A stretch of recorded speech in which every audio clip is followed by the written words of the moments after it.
Boa tarde, pessoal. Nós vamos começar nossas aulas aqui dessa semana, né? Se inicia nossas aulas gravadas dessa segunda-feira, dia 30/11, tá? E dando continuidade aos nossos assuntos aqui, eu estou me recuperando bem, né? Lentamente, mas bem, tá? Então, assim, que a gente vai ter uma semana, se Deus quiser, de conclusão de exercícios, novos conteúdos, as nossas lives de terça e sexta para correção das nossas atividades, tá? E tirar todas as nossas dúvidas aí dos assuntos, né? Encerramos a nossa semana de provas parciais, tá? Vou começar a correção. Qualquer dúvida pode me chamar nos canais de atendimento da escola que a gente consegue sanar. Pessoal, nós estamos falando da região centro-oeste do Brasil, né? Entendemos que o Brasil é um país extremo, extenso, grande, é formado por 5 regiões e estamos estudando as características de cada uma das regiões, né? E nós vamos falar um pouco da economia do centro-oeste. Mas antes de falar do centro-oeste, eu queria chamar a atenção para vocês aqui do Aprendendo Mais, da página 70 e 71, até coloquei ele aqui. Ele vai ser avaliado, então vai ser uma atividade que você não pode deixar de fazer, porque ela vai estar no conteúdo dos trabalhos do trimestre, que, se eu não me engano, o valor será de 5 pontos, tá? Então é um trabalho avaliado, você precisa de fazer essa pesquisa e me enviar por e-mail. Você vai ler aqui no Aprendendo Mais, que no nosso material didático já está te mostrando como fazer. Você vai entender, né, no caso dessa região, alguns hábitos alimentares da população. O Brasil, por ser um país tão grande, tão extenso, ele tem hábitos alimentares de cada região. Um exemplo, no Sudeste, o pão de queijo é uma característica forte de quem mora em Minas Gerais, né? Qualquer lugar que você for, que você pedir um pão de queijo, as pessoas sabem que é uma comida bem típica aqui de Minas Gerais, né? Então, o trabalho vai ser voltado para você entender um pouco dessa culinária, tá? Vamos lá. Tem alguns pratos que são específicos da região do Centro-Oeste, né? Então, você vai realizar uma pesquisa sobre os pratos típicos da região do Centro-Oeste e vai selecionar um, tá? Nesse trabalho, você vai falar dos pratos da região Centro-Oeste, tá, pessoal? São vários, tá? E você vai poder pesquisar. Pode usar o recurso de livros, da internet, que é o mais viável hoje em dia, só não vale copiar e colar da internet, tá bom? Aí no seu caderno, só que aí você vai colocar em folha separada, vai identificar o nome e os ingredientes desse prato, tá? E com base nessas informações, você vai apontar que tipo de relação ele pode ter com os fatores culturais, econômicos e sociais da região Centro-Oeste, entendeu? Então, assim, pode colocar uma foto do prato, pode até mencionar a receita se você quiser, tá? E aí você vai fazer essa relação, você vai apontar que fator aquele prato tem com os fatores culturais, econômicos e sociais daquela região, tá bom? E me enviar por e-mail, vou colocar no Educare o dia que é para ser feito, tá? Possivelmente eu devo dar entre 10 a 15 dias para a conclusão, tá? No máximo 15 dias. Então, por favor, tá, pessoal? Não deixe de fazer, tá? Então, assim, voltando na questão econômica do Centro-Oeste, nós podemos entender que ela é baseada no extravismo mineral, tá? Especialmente do ouro, que é encontrado em abundância nos estados de Goiás e nos estados do Mato Grosso, tá? Então, a partir da década de 1960, com as obras das integração aí do Centro-Oeste com as demais regiões do Brasil, as atividades agropecuárias ganharam força. Migrantes de outras regiões do país, principalmente na região sul, abriram grandes propriedades para as pastagens e cultivo de lavouras em áreas que eram antes somente um cerrado. E grande parte, né, dessa produção ela vai ser consumida aí por outras regiões brasileiras e também por outros países. Então esse é o forte aí da região Centro-Oeste, né, da economia deles, tá? Há também um grande investimento na melhoria genética dos grãos cultivados e no gado também criado nessa região, tá? Pessoal, inclusive na página 72, tá te mostrando aqui uma foto da colheita de soja de uma fazenda no município de Campo Verde, que é o estado do Mato Grosso, tá bom? Aí vocês vão continuar a leitura aí dessa parte da economia da região centro-oeste, tá? E fazer também as atividades do antes de seguir, que é muito importante para você concluir o seu aprendizado, tá? O Centro-Oeste também, você vai ver aqui no mapa, aqui na página 73, ele também tem os principais atrativos turísticos brasileiros, tá bom?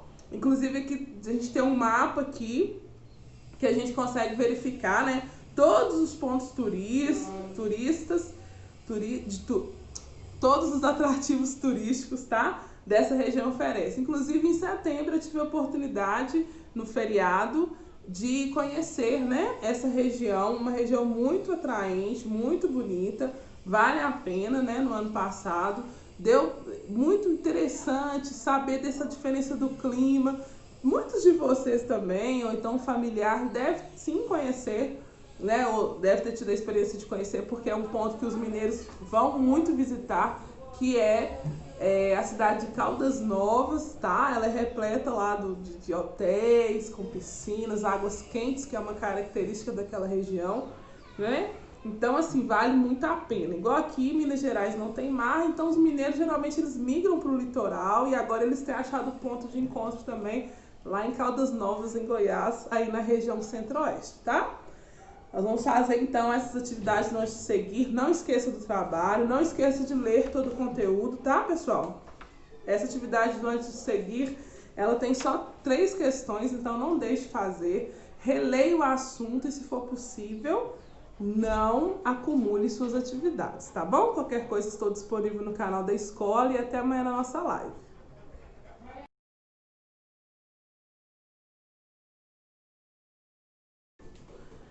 Pessoal, na nossa aula de história de hoje, nós vamos entender um pouco, né, outras formas de medir o tempo. Sabemos que o tempo ele vai ser medido aí pelos relógios, né, pelos calendários.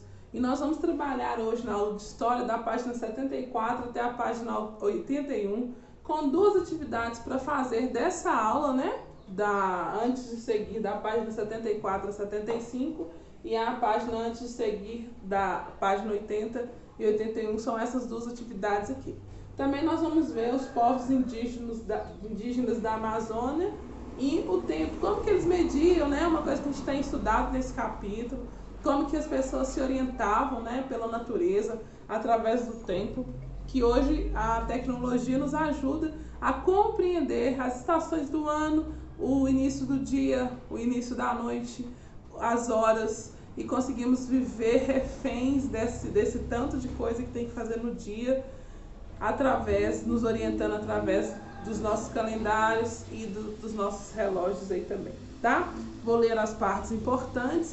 É importante que você leia o conteúdo, tá? Não pule, não fique com preguiça, porque é muito importante você aprofundar na leitura, tá, pessoal? Vou ressaltar as partes importantes e vocês também precisam de fazer a parte de vocês, tá? Cada povo indígena traz consigo uma noção diferente em relação ao tempo, então isso é uma característica deles. Alguns povos indígenas, como os que vivem no Alto do Xingu, medem a passagem do tempo a partir dos períodos de cheia e de secas dos rios, que são determinados pelos períodos mais chuvosos e de estiagem, né, respectivamente. As principais razões para medir o tempo são o plantio, a colheita e a época das fartas para caça e pesca e a realização dos rituais sagrados, tá? Então, os povos indígenas aí do Xingu, eles vão se orientar dessa forma, tá? E a gente também tem outros exemplos aqui na página 73, né? Que tem até aqui uma adaptação do calendário tradicional dos povos do Parque Indígena do Xingu e do calendário gregoriano, demonstrando as melhores épocas para plantio, colheita, pesca e rituais daquela região. Então eles vão se orientar pela natureza, tá? Inclusive você vê que os desenhos, né, vem falando todos os meses do ano e como que eles vão se orientar, tá? Por exemplo, janeiro é um mês que eles vão colher milho ou plantar o milho também, né? Tanto colher como plantar. Então é muito interessante. Olha aí o mês de novembro, que tem um sol forte, né, escrito verão, que aí eles vão entender que vai se iniciar esse período aí de verão, tá? Nós vamos pensar também aqui, esse pensando sobre, e aí você traz para uma discussão na nossa live de sexta, tá? A sua conclusão. Os indígenas lutaram por suas terras, pelas manutenções da sua cultura desde a chegada dos europeus. Então é uma luta que vem há 500 anos atrás, né? De que modo você acha que a vida desses povos se transformou? Considere para sua reflexão não apenas as pessoas, mas também as transformações que ocorreram no meio ambiente. De alguma maneira, essas mudanças podem afetar nossas vidas e as vidas dos indígenas? Reflita sobre essas questões e compartilhe com o seu professor o que você pensou. Então, vou te dar um tempinho para você ler, entender um pouco do assunto e trazer na nossa aula de sexta-feira a sua reflexão, tá, pessoal? Pessoal, nós vamos ver aqui 4 tipos de calendário, tá? O calendário maia, que é um calendário que você vê as representações, né, da mandala aqui do calendário.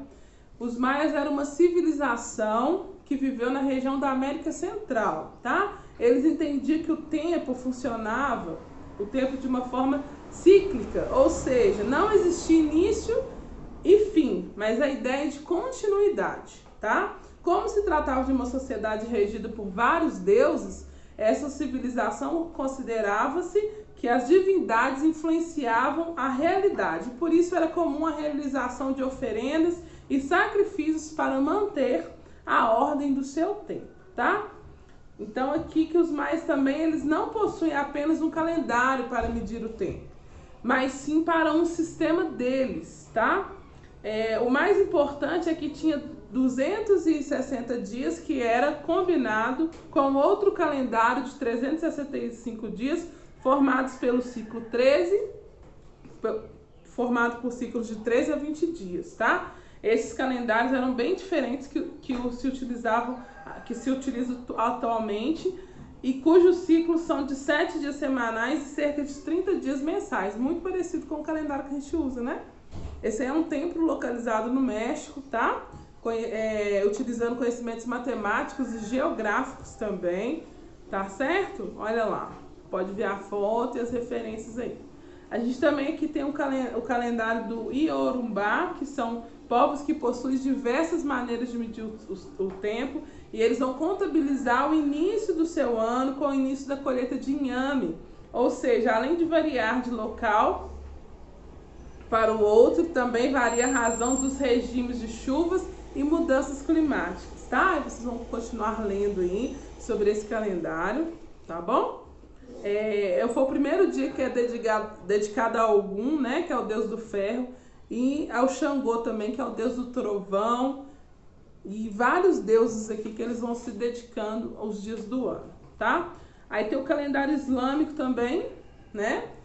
Também se baseia na região, assim como o nascimento de Cristo marca o início do nosso calendário, né? Que o nascimento de Cristo está marcando o início do nosso calendário para os muçulmanos, e o início do calendário islâmico ocorre quando Maomé faz uma movimentação, tá? E é saída do profeta Maomé com outro profeta em direção a Medina. Eles se encontram para sair aí, que ocorreu no dia 16 de junho do ano 622 do calendário cristão. Tem até uma representação aqui do calendário islâmico, tá? Que possui datas comemorativas específicas. Uma delas é o Ramadã, que acontece no 9º mês.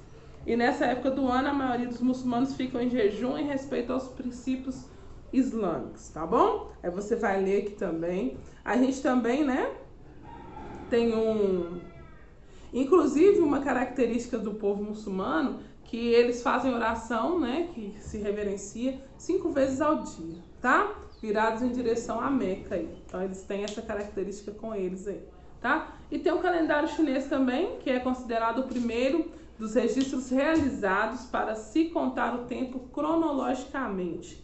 Ele também tem bases no movimento da Terra, do Sol e da Lua para conseguir manter a referência do Sol e da Lua a cada 3 anos, adicionando um mês a mais no calendário, tá? Inclusive aqui, gente, tem até um formato aqui do calendário chinês, né? O Ano Novo Chinês acontece a cada ano em uma nova data, já que eles utilizam o calendário lunisolar, que leva em consideração tanto o movimento da Lua quanto o movimento do Sol. Tá certo? Inclusive, pessoal, o da ponta do lápis aqui, da página 80, tá? Vocês não vão precisar de fazer, tá? Não precisa, coloquem, não é para fazer, vocês vão fazer a atividade do antes de seguir, que tá na página 80 e 81, tá bom? E aí, inclusive, na página 7, aqui tá pedindo para você assimilar as diferenças das imagens aqui, que tem um calendário lunar e um calendário atual, tá certo? Não deixe de fazer suas atividades, anote suas dúvidas e qualquer coisa você traz para a live para a gente comentar, tá bom? Até a nossa próxima aula.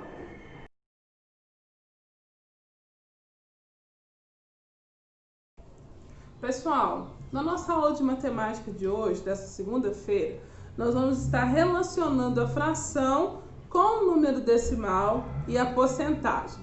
São assuntos que nós já estudamos, né?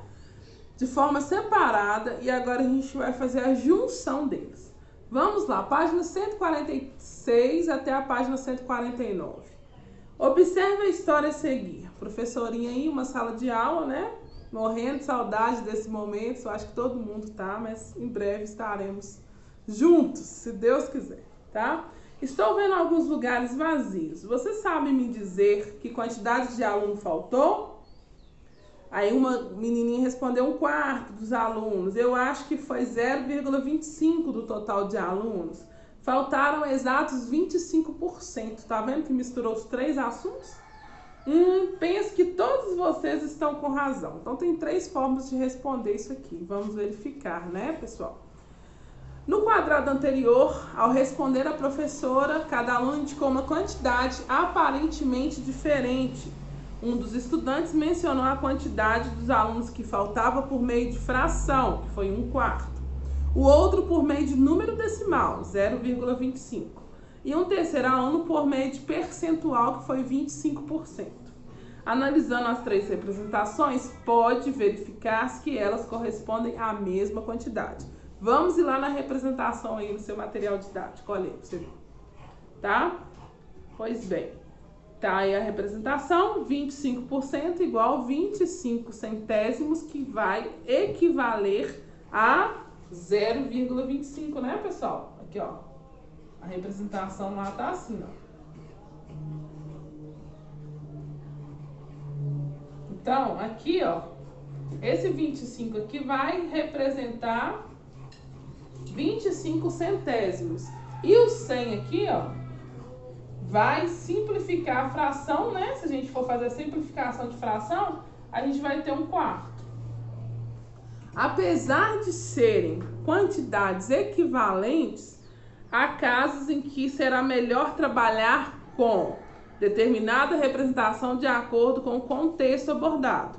Para relacionar frações, números decimais e porcentagens, use a leitura do número decimal e a equivalência das frações. Então, assim, é importante relembrar do número decimal, você que ainda tem dúvida, e sobre a simplificação, a equivalência das frações, tá? Essa atividade aqui, ó, vou até apagar aqui do antes de seguir. Do antes de seguir da página 107, está te mostrando isso. Por exemplo, a questão A aqui, ó. Vou usar o outro pincel para você verificar melhor. Questão A aqui do antes de seguir da página 147, né? Tá a representação lá em números decimais. Nós vamos precisar de transformar em fração para achar o resultado em porcentagem. Você pode já colocar a fração aqui e representar ela novamente assim, equivalente, né? Que aí você vai achar esse resultado aqui, 10%, tá? Dessa fração aqui. Lembrando da representação lá, daquele quadradinho, que você pode fazer e ir representando.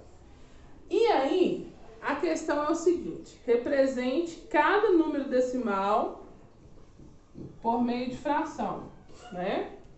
Depois associe essa fração à porcentagem correspondente. E aí, no lado aqui, você tá vendo os quadradinhos, né? Aí você vai procurar lá o quadradinho que tem 10%, que é o resultado dessa questão A aqui, e vai escrever lá opção A, para saber a representação que você vai associar. Nisso você vai fazer na opção A até a opção F, tá? Não se esqueça, tá pedindo em número decimal, você vai transformar em fração e depois você vai transformar em porcentagem, tá? Aí nas páginas 48 e 49 são questões relacionadas a fração, números decimais e porcentagens. É importante que você volte ao conteúdo se você tiver alguma dúvida, tá? Não deixe de fazer isso, é a coisa mais simples. Você voltou, deu uma lida, amanhã a gente pode até corrigir esse primeiro exercício, tá? Então, se você conseguir, faça amanhã, já vem para a live com o exercício pronto. Esse exercício eu vou colocar para ser feito, para entregar na quarta-feira ou quinta-feira, né? Se não tiver muita coisa essa semana. Mas eu conto com o seu compromisso, tá? Pra gente juntos sanar nossas dúvidas. Qualquer coisa pode retomar aqui a aula também gravada, que fica disponível no canal. Mas eu não quero que você tenha dúvida nisso, tá bom? É treinando, é fazendo atividade, é resolvendo problemas que você vai conseguir assimilar esse conhecimento, tá? Um abraço para vocês e até amanhã na nossa live. Muito obrigada pela atenção de cada um.